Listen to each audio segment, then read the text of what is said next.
আসসালামু আলাইকুম। এখন আমরা একজন এই লেভেল অ্যাকাউন্টেন্টের আ অ্যাকাউন্টেন্ট কে কি দেখতে পারবো? আমরা অ্যাকাউন্টেন্টের রোল ক্রিয়েট করা আছে। অ্যাকাউন্টটা কি করবে সেটা আমরা একটু দেখবো। যদি চাই আমরা অ্যাকাউন্টেন্টের ক্রেডেনশিয়াল দিয়ে লগ ইন করে ফেলি। অ্যাকাউন্টেন্ট আর পাসওয়ার্ডটা নিলাম। পাসওয়ার্ডটা পেস্ট করে দিলাম। আচ্ছা, আমরা একজন অ্যাকাউন্টেন্ট হিসেবে লগ ইন করে ফেললাম। তাহলে আমাদের লেফট সাইড মেনুটা দেখতে পারি আমরা একজন অ্যাকাউন্ট কি কি দেখতে পারবো অ্যাকাউন্টেন্ট সেটা দেখতে পারবো। অ্যাকাউন্টেন্ট এখন টেস্টে প্যাকেজ এগুলো কি ক্রিয়েটের পাসওয়ার্ড ক্রিয়েটের পারমিশন দেওয়া আছে। অ্যাকাউন্টের ইনভয়েসের ইনফরমেশন গুলো দেখতে পারবে। ইনভয়েস ইনফরমেশন শুধু দেখতে পারবে আর সেম কিছু কিছু করতে পারবে আর কিছু করতে পারবে না। পারমিশনটা আপাতত এভাবে দেওয়া নেই বা যেটা মেনের কাছে সব পারমিশন সে যে কাউরে রোলকে দেখে কোনো কিছু পারমিশন দিতে পারবে।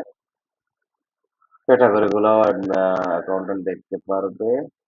টেস্ট যেগুলো আছে টেস্ট গুলার প্রাইস টাইল এগুলো দেখতে পারবে। প্যাকেজেস প্যাকেজ দেখতে পারবে। ডক্টর লিস্ট দেখতে পারবে। রেফারেলের লিস্ট দেখতে পারবে। রেফারেল কত টাকা তার জন্য দেখতে পারবে। ইনভেন্টরিতে দেখতে পারবে। সাপ্লায়ার যেগুলো এখানে ডিওটিওর ব্যাপার আছে ডিও আছে যেটা সাপ্লায়ার ফার্স্ট প্রোডাক্ট দেখতে পারবে।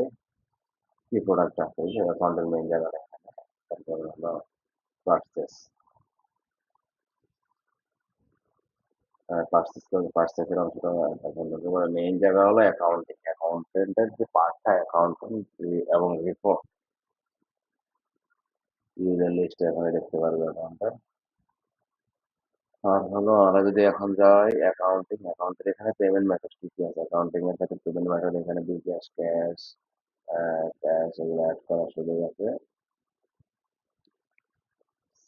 বিকাশ ক্যাশের সুযোগ আছে তারপর হলো এক্সপেন্স ক্যাটাগরি ক্রিয়েট করা আছে কারণ আপনি একটা সফটওয়্যারে যখন একটা পারমিশনটা দিয়ে দিলে হবে এখানে ক্লিয়ার অ্যাক্সেস সফটওয়্যার একটা রেফারেল একটা সফটওয়্যার আমরা যখন অফিস সেটা ইউজ করতেছি লাইব্রেরিতে তখন আপনার বিভিন্ন ধরনের কস্ট আছে হিসাবের বাইরে হিসাবের বাইরে কস্ট গুলো আমরা ক্যাটাগরি করে এখানে অ্যাড করে ফেলতে পারবো মানে সফটওয়্যার বাইরে যে কস্ট গুলো আমরা এখানে অ্যাড করে ফেলতে পারবো এক্সপেন্স অ্যাড করার ক্ষেত্রে আমরা এখানে এক্সপেন্স অ্যাড করে দিতে পারবো আমাদের এখানে পারমিশনটা দিয়ে চলে যাবে আর হলো রিপোর্ট যদি আমি যাই রিপোর্ট এখানে যাই রিপোর্ট অ্যাকাউন্টিং রিপোর্ট চেক করতে পারো যে রাস্তায় কোন ডক্টরের কতগুলা টেস্ট হয়েছে জেনারেট করে দিলে এরকম ডক্টর তার কতটা টেস্ট এগুলো হয়েছে এগুলো চলে আসবে রেফারাল রিপোর্ট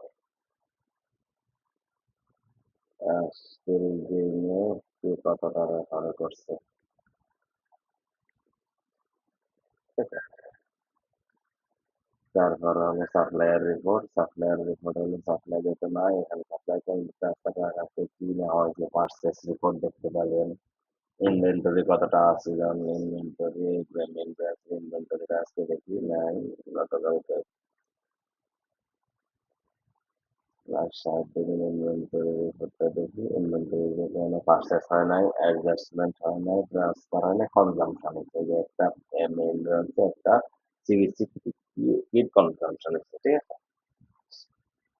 মানে এই যে ইনভেন্টরি রিপোর্ট এই যে প্রোডাক্ট রিপোর্টটা হলো আপনার কয়টা প্রোডাক্ট আছে এই প্রোডাক্টের রিপোর্ট করা হলো স্টকে আছে এগুলো আপনি রিপোর্ট দেখতে পাবেন ঠিক আছে এ হলো আমাদের হলো একজন অ্যাকাউন্টেন্ট যে পারমিশন তো ডাইনামিক অ্যাডমিন পারমিশন গুলো দিয়ে দিবে কিন্তু অ্যাকাউন্টের মেইন অ্যাকাউন্টিং এবং রিপোর্টটা হলো মেইন জিনিসটা এগুলো দেখতে পাবেন অসংখ্য ধন্যবাদ আমরা আজকে অ্যাকাউন্টিং এর এই ইউজার গাইডলাইনটা এখানে শেষ করলাম আসসালামু